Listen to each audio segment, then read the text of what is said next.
The Babylon Bee Podcast. Hey, everybody, and welcome to your favorite podcast, The Garbage Cast. I am known piece of garbage, Kyle Mann, the editor-in-chief of the Babylon Bee, and I'm hanging out with two of my favorite pieces of garbage, Jared Lemaster. Hi, rubbish here. And Travis. I'm just normal trash. You actually recycle. Well, papers. We just went over this. You corrected me and said that recycling. No, is I know still you're, trash. but you're not. It is trash, but it's not normal trash. You're a special subset of trash. Oh, you're right. I'm the good. You're like the hoity-toity trash. I'm trash. It is hoity-toity. We never. Can I admit this on the podcast? I kind of barely separate my recycles. I don't at all. I just throw trash bags in the recycle bin, drag it out to the curb, and the guy takes it. I'm probably confessing to a crime. Maybe. I think I do too. Or at least a code literally. violation. The code violation. Like maybe. literally, I do the same I thing. actually do recycle, but it's not so much out of like an abundance of caution for the environment. It's more like the Fear. blue bin's right there. Yeah. I also don't think that recycling is actually good for the environment, Yeah. or at least that the amount of energy expended to recycle something is always going to be greater than whatever benefit we get from recycling something. That's interesting. I'd kind of be interested in looking into the facts about they've that. done some studies, and they usually don't. Usually, it all ends up in the same place. Well, And what Yeah, is- sometimes and it is- that's it's the a case. lot. True. Yeah, that is What true. does Captain Planet and the Planeteers think I about mean, this? Captain Planet Well- would have a hard time. Yeah. It's time to combine our powers. I forget what they said. Form Heart. ahead. You have heart. Form of heart. It doesn't say. Now it's Wonder No, Twins. fire, earth, water, wind, and then you get heart. Care Bear That was the worst stare. one. It's like that- that's not an heart. element. Like his power is like he can make dolphins follow him and stuff. It's the fifth element. Yeah, it is the fifth element. It's love. That's right. Well, guys, thank you for joining us on the Garbage Cast today. Go pre-order our book, shop.babylonbee.com, or you can go on Amazon. The Babylon Bee Guide to the Apocalypse, coming out November 12th. Go do that, and you'll know what to do when the world ends if Kamala Harris wins or if Trump wins and they burn the country down. So And do that. then we'll all be garbage. It seems like it's going to end either way. And then go to babylonbee.com/January 6th to watch our new movie and subscribe. For both of those things, you can use code PODCAST to save some money if you're garbage like us. Hey, we also have a new t-shirt that says Garbage for Trump. And then there's a MAGA hat on top of a trash can for the blind. Where did we get those models? The shirt is only for the blind. Yeah. Are those like stock models, or are those They're stock models. people on the East Coast that are like, No, they're stock in the models. office? And you just No? change the shirt logo. yeah, it's a weird thing that we do as a culture. Yeah. So buy the shirt at shop.babylonbee.com and use code podcast, and you too can be garbage. So yes, with a week left to go before Election Day, President Biden in a Zoom call to get out the vote called Trump supporters garbage. And then they later tried to walk it back and say, no, he didn't say Trump supporters. He said Trump supporter 'S garbage. So he's suggesting that, we have garbage? They said he was kind of stumbling over his words and trying to say Trump supporters' ideas are garbage. It's still kind of the same thing. And it's very clear to me, if you've ever heard Biden talk where he gets into this, like, I'm the macho guy and I'm going to be aggressive. And it was very clear that what he was doing, he said something like, Trump's comedian called this Puerto Rican garbage and Puerto Rico garbage. And the only thing that's garbage is his supporters. Mm-hmm. His supporters garbage. Yeah. And then he just kind of went on about something else. Yeah. And I think maybe in the moment he realized, no, maybe I shouldn't have said that. He might have. But I don't know if he cares that much anymore. I actually doesn't think it's not. It seems to me like calling someone garbage is just as bad as calling them a deplorable. But deplorable does seem like a better word. I feel like, would I rather be garbage or a deplorable? I'm not sure. Well, I think deplorable implies that you can be redeemed and not be deplorable. But garbage, you're just garbage. But maybe. Unless You you're could be hoity-toity I guess garbage like me. You can be and then you get recycled. recycled and you become, I'm trash. yeah, you become That's a my presidential favorite mail. character in all the Toy Stories, by the way. Forky. Forky. Mm-hmm. He's the best. I'm trash. I like the shark. You do? Of all the characters? Because he puts on Woody's hat and he goes, howdy, howdy, howdy. Howdy, howdy. I'm Woody. Howdy, howdy, howdy.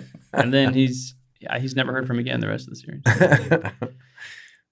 Classic character. Because Classic. Because something bad happens. Yeah. Well, guys, this podcast is probably the last podcast before the election because this is coming out Friday. Of any election. Election will be of the whole world, probably. Before the most important election of our lifetimes, Yeah. as always. Absolutely. So we'll see what happens. It'll be interesting. I know it's close on both sides. We're going to talk a little bit to the guy who runs electionbettingodds.com. He's going to give us his definitive take on who will win and who will lose. So if you feel like gambling, I don't recommend it, but if you do, listen to that guy. This is not gambling advice. If Trump's- you have a problem, call 1-800-GAMBLING. Trump's a good horse. He's a good horse He's to a bet on. good horse. Good horse. He's like I'm the best Good horse. Trump. like Everyone he's like, says so. I run faster than all the other horses. sea biscuit. It's a bad name for a horse. There's got to be something like All horses have bad names. Ocean. Except Mr. Ed. Ocean bagel. Well, they have to name so many of them Mm-hmm. because They they're just ran like, out of names. I don't know. Sea Well, they don't biscuit. live that long. Yeah. We'll call this one I don't know. Wrench Table. Go Wrench This Table. thing, wrench table. Grass blanket. Let me ask you a question. Do you think our country is going in the right direction? Or does it feel like everything's falling apart?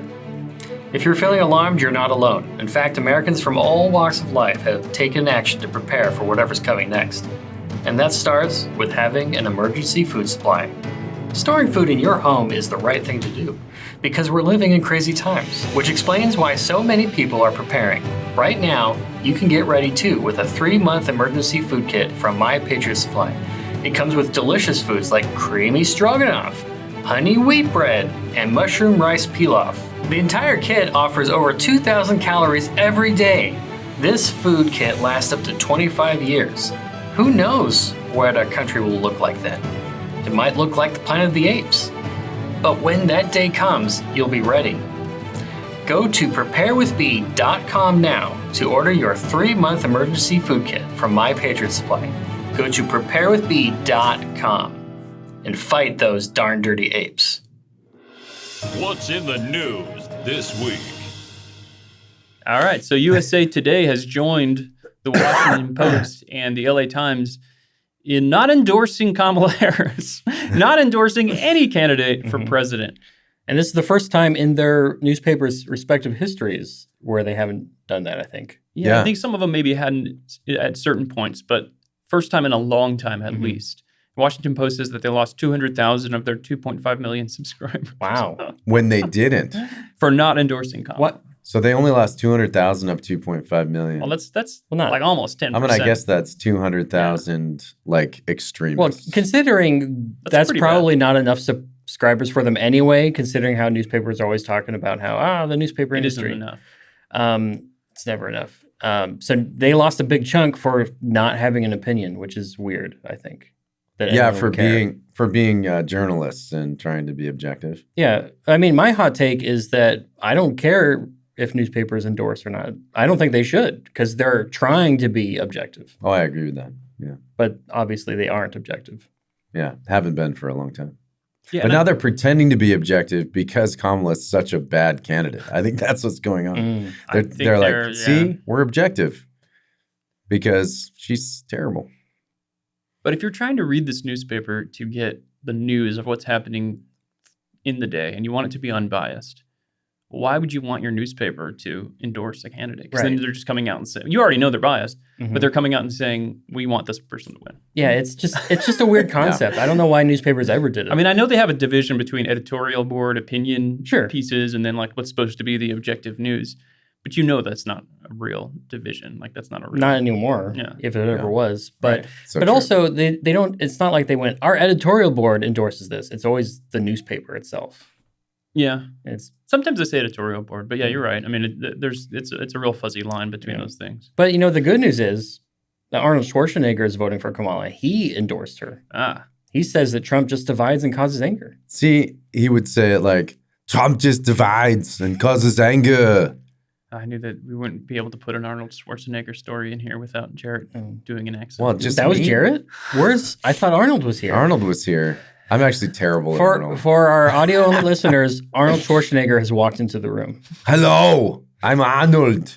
And Schwarzenegger. Trump responded to this by saying, "I'll be back," and he said it like that. He said just like that. I'll be back. I'll be back. Yeah. But counterpoint, Apollo 11 astronaut Buzz Aldrin, who is a real life superhero, not just one on TV. That's a good point. He endorsed Trump. This is how I decide. This is how I'm undecided. I'm an undecided voter. Okay. And how I decide is I like look at each celebrity endorsement and I'm like, Arnold Schwarzenegger. Oh, maybe I should vote for Kamala. Oh. And then it's like Buzz Aldrin. I'm like, wow. I know. On the other hand, see. Lizzo. And I'm like, oh, Lizzo. And that really weighs it down. Because Arnold and Lizzo, they probably weigh the same. Just Arnold is made of muscle. And then I'm like, the My Pillow guy. But he's light as a feather. That's true. Stiff as a so board. it doesn't even help. The Lizzo side is still way down here. Mel Gibson. Yeah. Oh. He did say she had the IQ of a fence post. And then Zach Levi. Boom. Zach. Only because of his work in Tangled.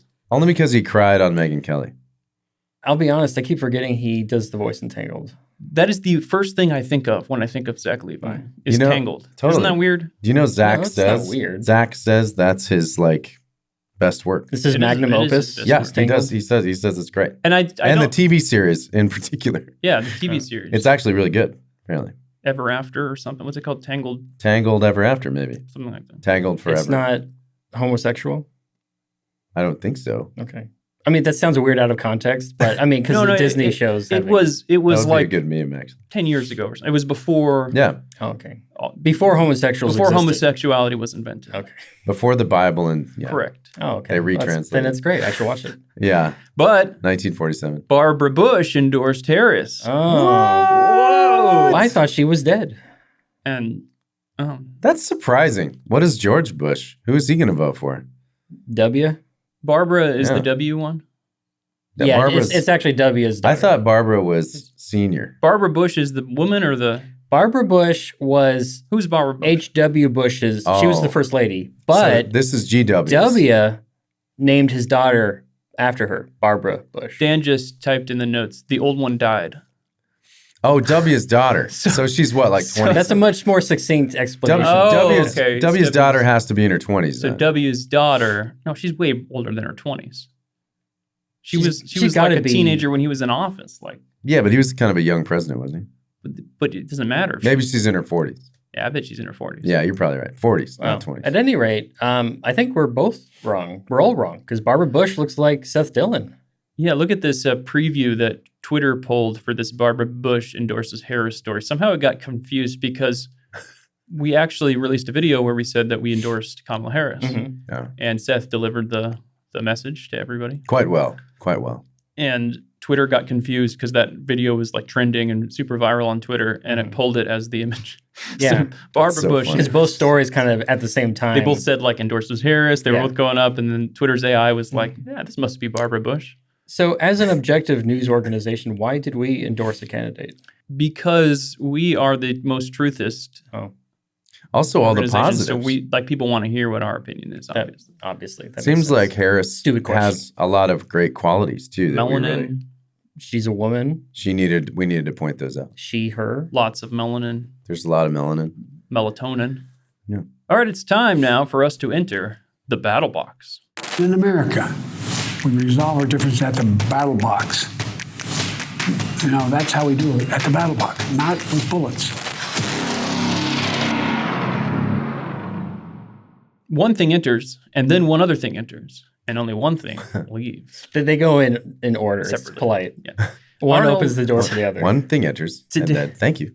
Today's battle box is Arnold Schwarzenegger versus Buzz Aldrin, and in the battle box, we pick which one of these we like better or wins or something. Yeah, and the other one dies. Okay. So both of these men will enter the battle box, and only one will leave with his life. Yeah, so one's an actor, and the other is a super patriot who literally walked on the moon. Okay, so Arnold Schwarzenegger is 77 years old. Buzz Aldrin is 94 years old. Okay, so Buzz is older. Okay. Means he's had a longer life. Arnold traveled through time to save the leader of the human resistance against the machines. It seems important. Buzz Aldrin walked on the moon. Come with me if you want to live. Probably equally important. Arnold Schwarzenegger killed a predator. Okay. Buzz Aldrin once dressed like this. So for Oh, for our audio only listeners, it's a picture of Buzz Aldrin saluting while wearing American flag socks, shorts, a Mount Rushmore shirt, holding an American flag, and apparently wearing some weird antenna that looks like American flags. American flag antennae. Yeah. Wait, so is he an alien? Is that his true form? Well, he did go to the moon. A lot can happen when you're out there. Maybe he got He got implanted. bit. He got bit. He's a hybrid now. He got bit by an alien. Arnold Schwarzenegger starred in the hit comedy Junior opposite Danny DeVito, where he played a pregnant man. Progressive. Wow. That's interesting. Yeah. And Buzz Aldrin, meanwhile, punched a man who accused him of never walking on the moon. Sounds, It's a cool story. Sounds rational. Yeah. Arnold Schwarzenegger was an adequate governor of California. Mm-hmm. You know, but compared to Newsom, he was the best governor. Yeah, probably ever. Buzz Aldrin has a Toy Story character named after him, the shark.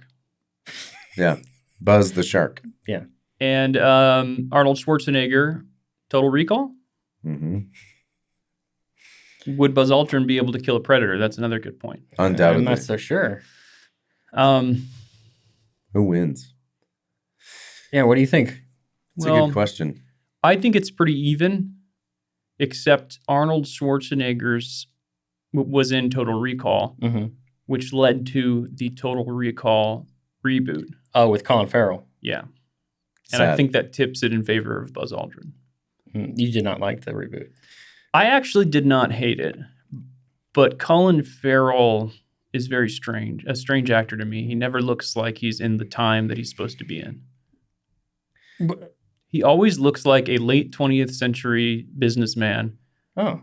that is Yeah. all of a sudden in ancient Rome, or That's true. No, it's because his hair's always the he same. just has like that look. Like I'm like, This is it's an the hair. interesting, very Why is specific Colin- look. I'm with you on this. I feel like every time I see Colin, it's really like he just went to Supercuts, and then he's got a he fade, does look like a Supercuts.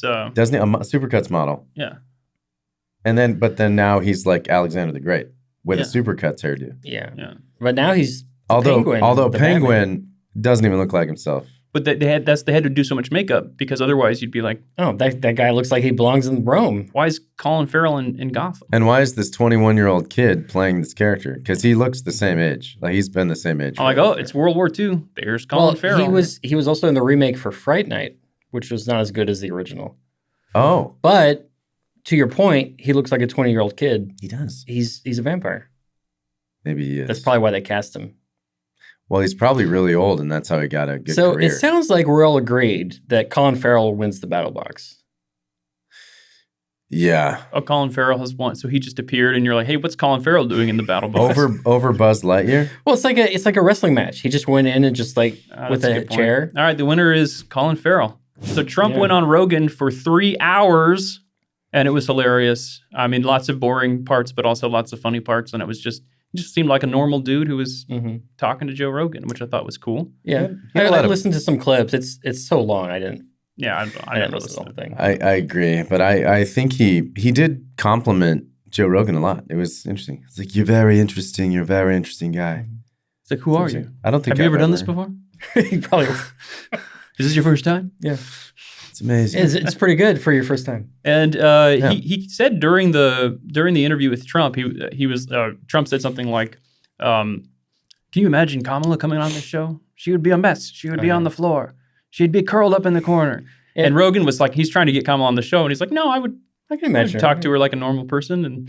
And apparently she like quote unquote agreed to come on the show, but part of the agreement was Rogan has to fly to her, and I'll do maybe an hour. Yeah. And Rogan's like, well, that's not my show. My show is a 3-hour show, and I film it here at my studio. And I think she wanted to have some topics just off the table. Yeah, it's just like, what? And he's like, no, we're not. Well, if he had to go to her, she could set up all of her teleprompters everywhere around her, That's probably true. so she could Mhm. kind of control the environment. That's what she was worried about.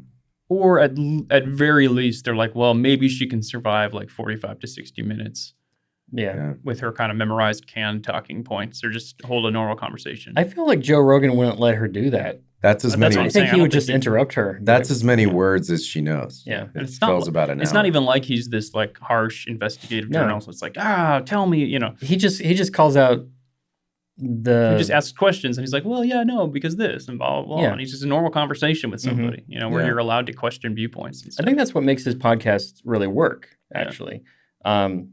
Yeah. And I mean, you could argue it's too long because people don't listen to the whole thing, or some people don't, like me. But because it's so long, you're guaranteed to get several moments in there, like yeah, viral so you always moments. have the little breakout clips With of the this most- interesting moment. or With the whatever. most famous people in the world, it's traditionally been really hard to sit down and talk to them Yeah. for that long. And when you get past a certain point, then you really kind of get to the real person. And so I think it's a really interesting format just for that. You And kind the of get problem to know. is when you're Kamala Harris and you're not a real person, there is still a real person underneath. There's a lizard person. Yeah. So do you think we should start doing a 3-hour podcast? That's what we're doing. I don't know. No Yeah. one told me that. We got We've been 2 here hours for- and 40 minutes left. So Oh, man. I'm Hope going to you went miss to the today's bathroom. episode of The View. do Rogan podcast guests get to go to the bathroom? I don't know. I think it's. I've heard they do. Oh. Okay. I've 'Cause actually heard they. That would be take my breaks. only problem talking to Rogan for 3 hours. I know. Yeah, you'd have to pee all the time. So would I. I'd be In the like, agreement before you go, like, I need Yeah. a signed affidavit saying I can go to the bathroom. Yeah. Affidavit's not the right word. But I'll take it. Here's a signed affidavit. He's like, that doesn't apply here at all. But I have it. It's from a doctor. Well, we watched The View, so you don't have to. Yeah. Whoopi Goldberg went on an unhinged rant that Donald Trump is going to break up interracial marriages, What? deport all the wives, What? and put the white guy with someone else. Yeah. And he's going to reinstate prima nocta. Oh, man. Yeah. She was nuts. Because obviously there's a big part of the campaign is, hey, we're going to deport illegal aliens, which ironically Kamala Harris is saying she will do also. I saw that. But that's okay. And she's saying by virtue of that, even if it's a mixed marriage, you're going to get split up. They're not going to just say, oh, you're white, your So illegal she's literally- wife. so can that's what stay. she's talking about. She's saying they're going to split up the mixed marriages. Well, Yeah. so wait. So a marriage of an illegal like alien to a person who lives here that's a citizen, that gives them a green Oh card. yeah, that doesn't even make sense. It gives them a green card. That's how you get a green I card. learned that from Gerard Depardieu. I learned that from my friend who married an illegal alien. Was that Gerard Depardieu? Then she divorced him later. Oh. Yeah, after she got her green card. Mm. Sorry, it's not funny.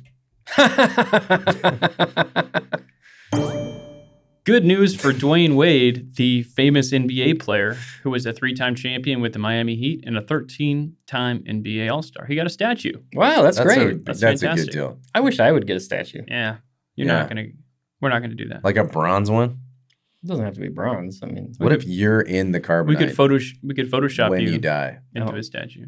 oh, okay, I'll take Instead of a grave, just like bronze yourself. So let's take a look at the statue. Ah!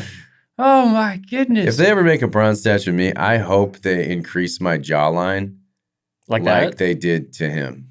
Yeah. It So, doesn't look anything like him. Kyle, can you describe it for our blind listeners? it kind of looks like Fraser Crane, but his mouth is open wide enough to consume all existence. Mhm. And And he oddly looks Chinese, I think. yeah, and also a little bit Yeah. of Chinese. His in eyes are Kind of looks like an angry Chinese guy. He's yelling and he's pointing down. Yeah. Pointing Yeah, down to like- the devil. I'm gonna. Yeah. Send you there. Ah. I'll send you right to Mhm. Hades. Yeah. Yes. It does look more like Larry Fishburne. Yeah, it kind of looks like the Matrix guy. Yeah. So yeah, the new Lawrence. picture is the poster for the original Matrix, but they replaced Morpheus's head with, you Yeah. guessed it, whoever this guy is. And he actually reacted to the statue unveiling. He said, "That's crazy. I can't believe it. Who is that guy?" Who's that guy? Oh man. He does look like he's going to eat you. It doesn't look like he's like, yeah. It looks like, It looks like he's going to consume "Blah." your yeah, very yeah, that's right. Yeah. It reminds I'll me swallow of your the, soul. It reminds me of the moon from Majora's Mask. Mm. Yeah. Not so much the look, but I shall consume. The fact that it's what the slow, moon says. in the same way that it's slowly approaching the Earth Yeah. over 72 hours. Just like the statue. Just like the statue. I'll swallow I your guess that was a soul. bad comparison. Yes. Hmm. Well, guys, we're about to talk to Maxim Lott, who will tell us that Trump has a 100% chance of winning. Maybe. It's a sure thing, possibly. Let's see what he has to say about election betting odds. Call your bookie today. And now it's time for another interview on the Babylon Bee podcast. All right. Well, thank you so much for coming on. Hey, thank you. So, the crazy, shadowy world of election betting, do I just go find someone behind 7-Eleven and he's got a trench coat and I'm like, I slip him a $5 bill and I'm like, hey, I want $5 on Vivek. Can you give me Basically, but 10 to 1 odds? it's cryptocurrency. It's cryptocurrency these Oh. days, but otherwise, yes. No. Okay. Otherwise, so you are the shady guy in the trench coat, is that correct?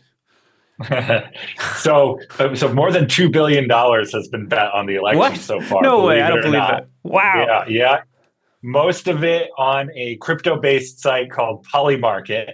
Okay. So maybe that's the online equivalent of the trench coat thing. They only take bets from overseas officially, and because of regulations. There are other regulated places in the U.S. And my website, electionbettingodds.com, it aggregates all these different sites, which now have different odds because the people trading crypto, they're more optimistic on Trump than the people in D.C. who are trading on another site called Predicted. So my site puts them all together in an average. Now, is there a minimum buy-in when you gamble on like presidential races or I guess any sort of politics? There is no minimum buy-in. You can bet $5 on some of these sites. Yeah, you can bet $25 million, as someone in France did recently. 25 cents? million. Who did what did he put the $25 million on? He put it on Trump. Wow. So this was a little bit of a controversy in the news. Is someone trying to manipulate the odds? It turns out he's just a regular, investor guy in France, and he thinks Trump's going to win. But the markets are big enough that they could absorb this 25 million. And yeah, it's still, there are people on the other side of that bet too. Oh my gosh. Okay, so it's actually illegal to bet on the presidential election in the U.S. Is that what you were saying? It's complicated. It's complicated. Just a few weeks ago, a court said it's legal for now. So people can bet on Kalshi.com. They can bet on Predicted.com. Americans can legally trade there. But there are other sites that haven't sued the government, and they're working in crypto overseas in England. It's a complicated legal landscape. The Biden administration has officially written a regulation to ban it. It's not in effect yet, but they want to do that. Okay. So how are betting odds calculated? So it's like I could make a bet with you right now about who's going to win. And if we've even odds, like I get $10 if Trump wins, you get $10 if Harris wins. That would imply 50% Right. odds. If we change it and I get $20 if Trump wins and you get 10 if Harris wins, that would imply like 2/3 odds that Harris would win those odds. So then you can just calculate it. Yeah. Yeah. Do the odds change based on how many people are like putting money down on Trump versus like the polls, or do the polls influence it at all? It's just like a stock market for candidates. That's the best way to think about it. So yeah, if more people and more money is trading on one side, that'll change it. The polls only matter to the extent that changes who I or you want to bet on. And they definitely look at polls, but they look at lots of other things too.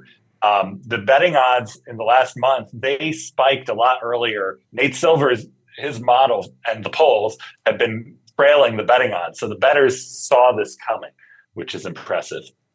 So Trump's increase coming, which he's gone up from like 45% to like above 60% in his odds. Okay.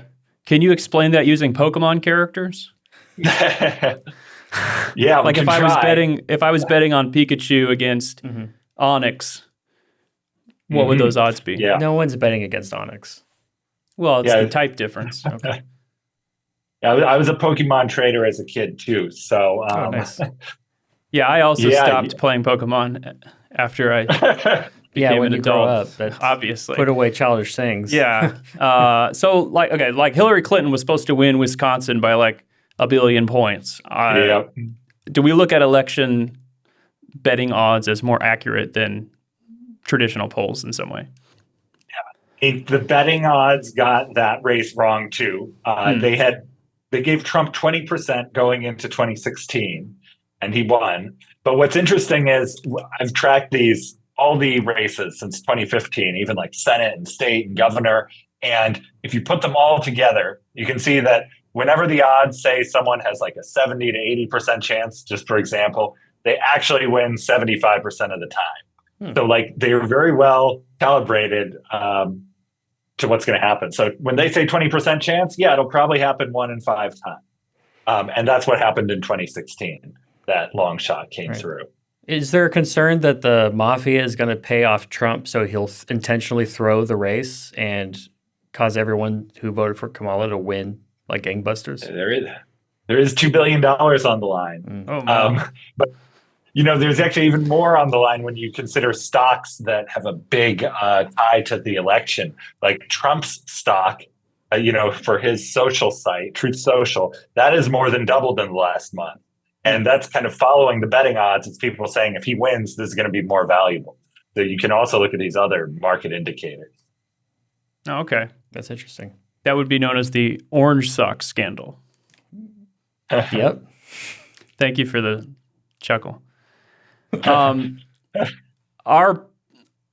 kind of this narrative that goes around that polls are just made up, or they're just trying to manipulate the populace. Like, if my candidate's down 3 billion points, then I don't need to bother voting. Or like maybe if my candidate is up 1 billion points, then we got this in the bag. I'm going to stay home. Is there any truth to that, or like do the pollsters kind of try to do a good job? There's such a crazy variance when you look at some of the different polls. I don't really even know which way's up when I look at that stuff. It's a good question. What we know is Thanks. that they have underestimated Trump both the last times he ran. They underestimated him a little bit less in 2020. So the question now is, have they fixed that bias or not? Even if they've not fixed the bias, the polls are slightly leaning Trump right now. So that's reason for optimism.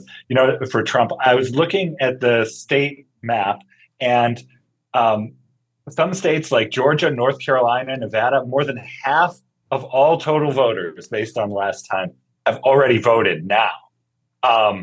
So like the early vote is huge. And the bettors, I think, are already looking at that. Those states, they give Trump about a 70% chance of winning now. And I think they're looking at the patterns, like which counties are turning in their votes, whether Republicans or Democrats are. And so far, that's looking quite good for Trump in those states.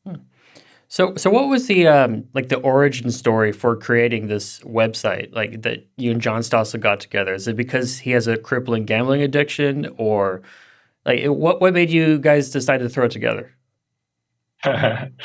I think John has said, if there's like a raindrop going down the window, he'd bet on that. So we like markets. We like markets. These harness the power of markets to predict the future accurately. And so we've been covering these markets since 2007. And what happened was in 2012, the government, as they frequently do, they shut down the site. They said, you took American customers. That's against the law. And they shut down this site that we love. And after that, the remaining sites, they express their odds in these really hard to read formats. It'd be like, Trump 3.25. It's like, what does that mean? You have to divide and add 1. And so I kept doing this in an Excel sheet because we would be reporting on the election, like what, and Excel converting into percentages. And eventually I was like, you know what? I could just automate this and then put it on a website. And so I did that. And that's blown up since then. Yeah, we've got like 25 million unique views since then. So keep me busy. All right, let's say that I'm a Frenchman and I have $5 or a croissant, 5 francs, and I wanted to bet this croissant on the election. Who do you think I should bet on? Give us the sure thing. My money's on Trump. whether you look at the polls or the early voting or the vibe, it seems to be towards him. Of course, it's not a sure bet. The odds have him at above 60% right now. That means if you reran the election 100 times, about 60 out of those times Trump would win, 40 he would lose. That's you'd rather be Trump than Harris, but that's not a lot of confidence either. Yeah. There are 40 universes in the multiverse where Kamala Harris wins. But only one where Trump But wins. only one of the 14 million where Trump gets the time stone. Right. And wins. That's terrible odds. That's not good. It's not good. But it sounds good, though. 60 is good. He doesn't actually have one. 60. Mm-hmm. So if you were going to gamble on a political race, is this something that you only do online, or do like casinos have any presence with that? Like if I go to a Trump casino and vote for and bet on Kamala Harris, will I get arrested? Your thoughts? It's a good question. Yeah, you can go to Atlantic City for those, I guess. Mm-hmm. The Trump, the casinos, I think they're a very small player in this. I think there are places in Vegas you can go up in person and throw money on it, but online is where the real action's happening. More than $2 billion with a B. So, yeah, that's where the action's happening. All right, let's go to Trump Hotel. Yeah. I mean, well, is that a conflict of interest if you go to a Trump hotel and bet on Trump? I don't know. I guess. Like, what if you go there and he's like, you can only bet on me? Yeah. It's not allowed. Yeah. So you've mentioned the amount of money that's involved right now, but is there, like, how many people is that? Like, what does that represent? Do you know? That's a good question. I haven't seen stats on that, but it's got to be more than 100,000. Yeah. So it's not just a couple people in a smoky room anymore. Yeah. It's like the real stock market. The history of this is interesting too. Like 100 years ago, newspapers actually reported on betting just as much or more than they did on polls. And the betting on elections was a big thing. We have data going back more than 100 years on it. And then polls kind of were the new scientific thing. Oh, this is so cool. And now betting is making a comeback again. And it should be, because it has a great track record, and markets, they're good at lots of things. They're good at allocating resources, and they're just as good at predicting the future. All right. Well, you guys, you heard it from him. Trump is definitely going to win. 100%. Sure thing. Sure thing. We heard it from him. In 60 multiverses. Well, yeah, correct. But if we need to if we want the YouTube title that's really going to sell it, it's going to be like, here's why this expert thinks Trump will definitely win. Yeah. So that's what we're going to frame this as. But anyway. Absolutely. Well, so where I can work people in media too, so I get it. Where can people follow your work and learn more about what you're doing? I've got a Substack called Maximum Truth. That's where I do all my data deep dives and stuff. So that's the best place to follow me, MaximumTruth.org. I'm also on Twitter at Maxim Lott. And I've got, of course, electionbettingodds.com. That's where you can see who's going to win live. Fantastic. All right, everybody check it out. We'll put all the links in the show notes. Thanks so much for coming on. All right, well, that was interesting. So that's cool. Good to know that Maxim Lott has said that Trump will definitely win. That was good. And will crush Kamala with facts. And logic. Yeah. All right, guys. Well, this has been our show, and we are about to go to the subscriber lounge. Now, if you're not a subscriber, you don't get to join cool trash like us in the trash lounge. Use promo code PODCAST on babylonb.com/plans to sign up today, and you too can be garbage. Let's go.